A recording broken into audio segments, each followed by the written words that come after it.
So, Tag 3, neuer Tag, gleiches Szenario. Dieser lehmartige Matsch, der nimmt nicht ab.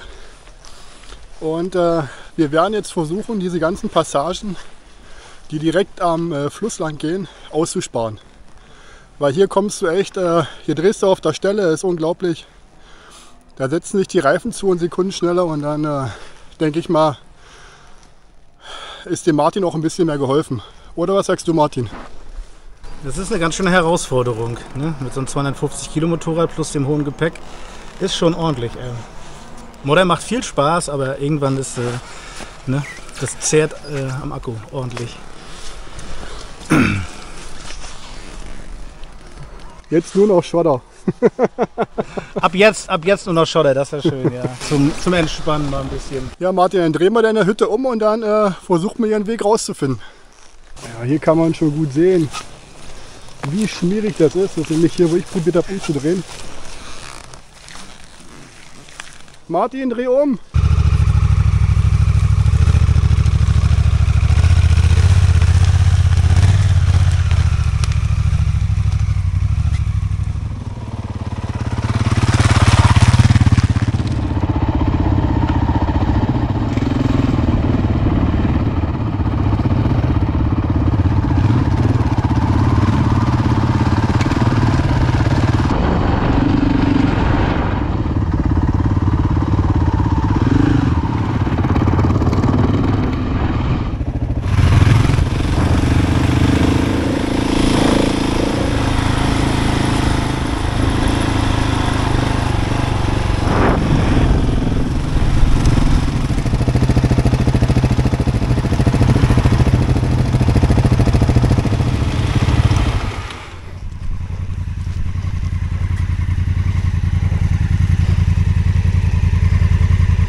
Eins, zwei, drei und hüpf!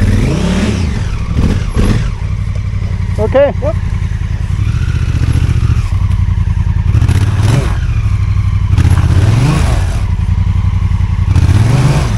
Nochmal. Und los.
So, wieder Ende im Gelände. Hier liegen riesen Baumstämme quer und ja, wir ziehen jetzt den Schwanz erneut ein und versuchen hier den Rückzug anzutreten. Da ist der Martin. Na dann, gebt mal Gas, Jungs.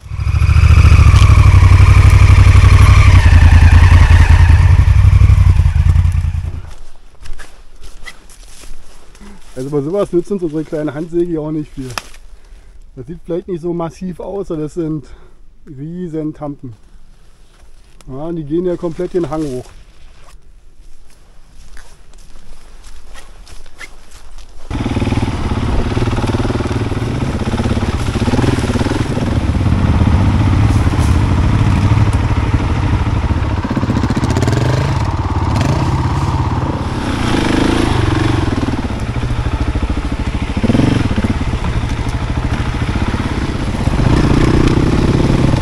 Nach all den schweren Unwettern und Überschwemmungen der letzten Wochen war dieses Terrain für Martins schwerer Afrika Twin der absolute Horror.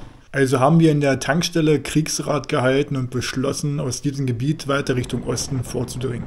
Das Ganze fühlte sich zwar an wie eine Niederlage, aber zumindest gab es abends noch ein leckeres, hausgemachtes Schweinesteak und ein leckeres Dessert dazu.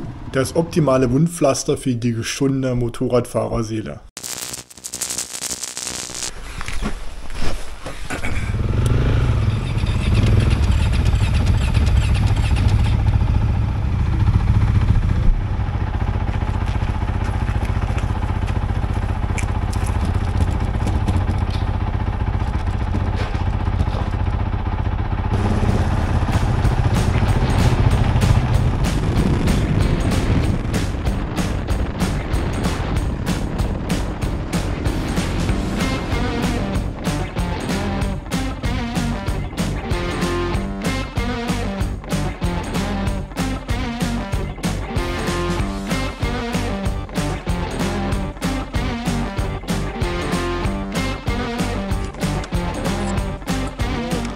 Aber sag mal, Martin, der Nummernschild ist gar nicht mehr lesbar. Ja, das ist ganz gut. Das werde ich dann einblenden, okay, wie das richtig war. Ja, wir sind jetzt gerade hier so geschmeidige 120 oder 130 Kilometer Straße gefahren, einmal komplett durchgefroren, also wirklich durchgefroren, um in den östlichen Teil vom Trans-Czech-Trail zu kommen. Und ja, wir hoffen jetzt zumindest mal, dass hier das Wetter ein bisschen besser ist, beziehungsweise dass die Böden nicht so komplett lehmig sind und wir hier ein bisschen mehr Spaß haben beim Offroad fahren. Ne? Ja. Wir versuchen uns jetzt ein bisschen aufzuwärmen. Das funktioniert wahrscheinlich am besten, indem wir uns auf die Böcke setzen und einfach mal richtig am Hahn drehen. Ne? Also keine Ahnung, ich glaube hier sind irgendwie um die 10 Grad, 10, 11 Grad und auf dem Moped gefühlt waren es nur 9,5. Auf jeden Fall war es kalt. Oh, Heidewitzka. Okay. Aber wir verlieren den Spaß nicht. Also ich zumindest nicht. Ich fand die Strecken auch schön. Schöne Serpentinen, alte tschechische Dörfer, ein bisschen Kultur, ja, hinter der Mopedscheibe. Aber ja, Martin, erzähl mal. Wir versuchen unsere Kalorien durch tschechische Nussriegel rauszuholen. Aha, Thomas? Thomas mit den abgefrorenen Fingerspitzen. Ich habe kein Wort zum Sonntag. Thomas ist der Mann ohne viele Worte. Ja? Okay, wir sehen uns dann vom Trail.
sanft gebremst. Ich habe noch einen Rückspiegel geguckt, weil ich dachte, der ist schon wieder so nah dran, deswegen bin ich erst gar nicht abgebogen. Scheiß die Wand an, ey. Aber guck mal hier, das ist doch dieses...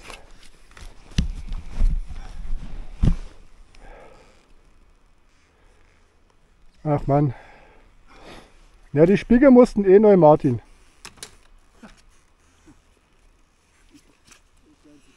Setz dich mal hier auf den Baumstamm, Martin. Guck mal hier. Hier vorne.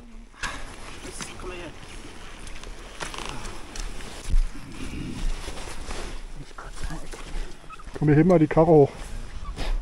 Und 1, 2, 3. Oh. Foto gemacht? Die erste Frage. Hast du ein Foto gemacht? Das darf doch Steffi eh nicht sehen. Also eines muss man den Martin lassen. Der weiß wirklich, wie man Crashbars testet. Ja? Die 50 Kilo, die er rangebaut hat an Metaller in der Moped, die haben sich für ihn auf jeden Fall locker ausgezahlt. Ich kann ja mal zeigen.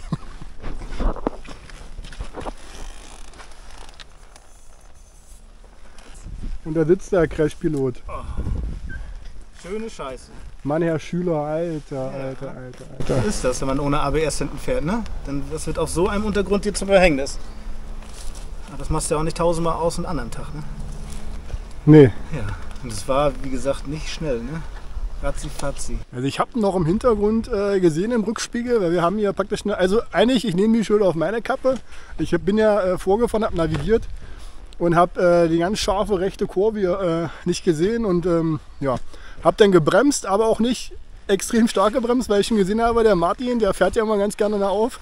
Der war ziemlich nah dran, deswegen bin ich weitergerollt an der Abbiegung. Alles fürs Video, genau. Und in dem Moment habe ich dann, ich habe praktisch die metallene Kaltverformung gehört, trotz Ohrenstöpsel, wie es gemacht hat und dann den Brumpfschrei von Martin schmerzverzerrt unterm Helm. Ja, also gut, aber sowas passiert auf jeden Fall bei solchen Touren. Also nicht immer, ne, aber ich kann ein Lied davon singen. Und ja, schauen wir mal, wie es weitergeht. Ob der Martin nochmal sich aufrappeln kann oder ob wir jetzt hier ja, die Tour ein bisschen abkürzen müssen. Ne? Schauen wir mal, Martin, oder? Ja, kurze Pause erstmal, ne? Fuß war ordentlich verdreht. Belasten kann nicht, gebrochen ist nichts. Aber der war schon ordentlich einmal unter Motorrad verdreht. Ja, und zum Glück hat der Martin die Orthesen an, oder Martin? Ja, auf jeden Fall fest Enduro-Stiefel. Nur ein paar Knieschützer, aber keine richtigen Orthesen. Aber ohne die Stiefel wäre der Fuß wohl durch gewesen jetzt.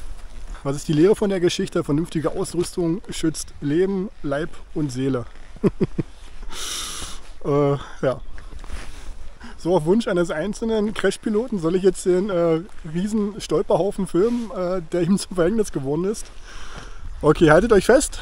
1, 2, 3 und...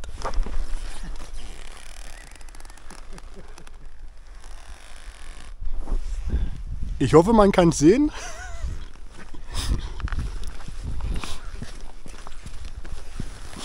Hier für die Action. Corpus Delicti. Und dann hat es ihn dahin gerafft. Gut, Martin, bist du zufrieden mit dem Ergebnis? Soll ich das nochmal filmen? Soll ich das in einer Plastiktüte verpacken und hier mit nach Hause nehmen? Nein, also du, dein Sahara-Sand meinst du? Nimm Rinde aus Tschechien mit. Du, mein Sahara-Sand, den habe ich überall noch in meiner Jacke und meinem Rucksack überall. Jetzt kriegst du gar nicht mehr raus. So, jetzt machen wir hier kurz ein bisschen Smart Repair. So, repariert, wie neu. Dann fahren wir schnell zum Auto und nur den Ersatzspiegel. Ja, als alt macht neu, ne? Wir DDR-Kinder wissen ja, wie es funktioniert.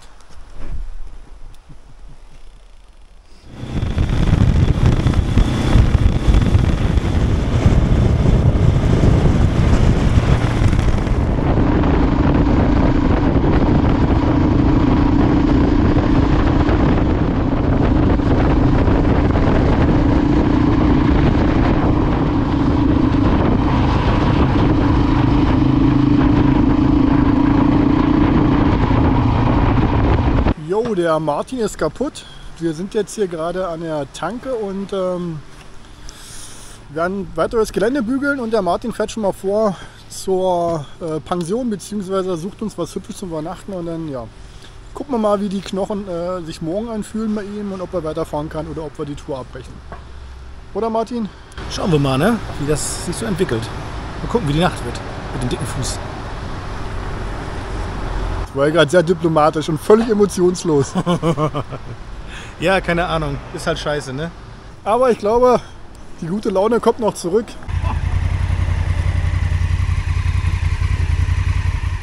Bis bald! Ja, Freunde der rostigen Kette, ob sich der Martin nach seinem Horrorcrash nochmal aufs Moped setzt und wie unsere Tour weitergeht, siehst du im nächsten Video.